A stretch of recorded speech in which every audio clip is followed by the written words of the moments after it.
चलाए सखी देखी आई गोरख सैया, चलाए सखी देखी आई गोरख सैया।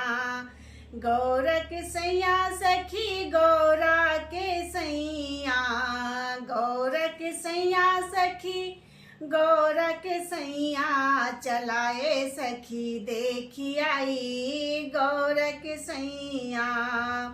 60 बरस के हैं भोले बाबा, 60 बरस के हैं भोले बाबा। गौरा मिली लड़कैया, चलो रे सखी देखी आई गोरख सैया, चलो रे सखी देखी आई गोरख सैया। गले में उनके